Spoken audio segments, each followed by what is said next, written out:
I think the biggest challenges in running a small startup company are the things that you most take for granted in a big company, and that's both talent and capital.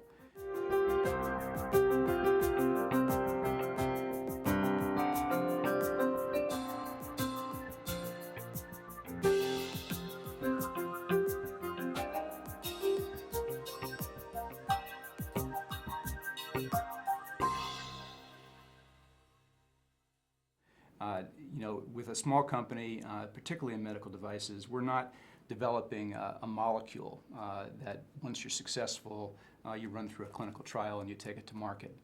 Medical devices have a certain secret sauce to them, and there's a lot of iteration that goes on once the first device has been developed.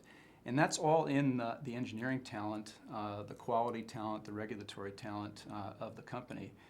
So it's critically important that you, even more so I think than in large companies, that you really have the right team. And I think as the CEO, your main job is to recruit, retain, and develop the right team.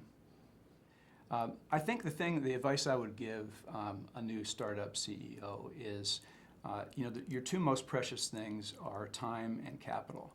And I would spend an inordinate amount of time up front asking the hard strategic questions about what do I want to say about my product to patients, to physicians, to regulators, to payers 2, 3, 4 years ago, from now rather, and really start with the end in mind. What PTV really did was help me to build my network. They had regular CEO roundtable discussions where we were able to compare notes with other CEOs in the portfolio.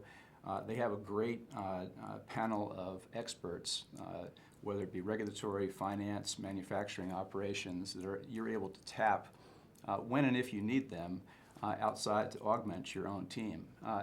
And then finally, I'd say, Matt and Rick are just terrific board members and advisors.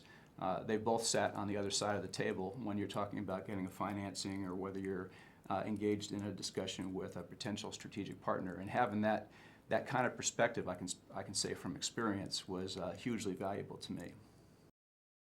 I think the best advice I ever got was, you can get pretty busy with your day and with all of the work you've got to do. But the two most important things in our world are the patient and the team that you're building. It's about the people on both the receiving end and on the company end. And I think if you really remember that and focus on that, your odds of being successful are a lot higher.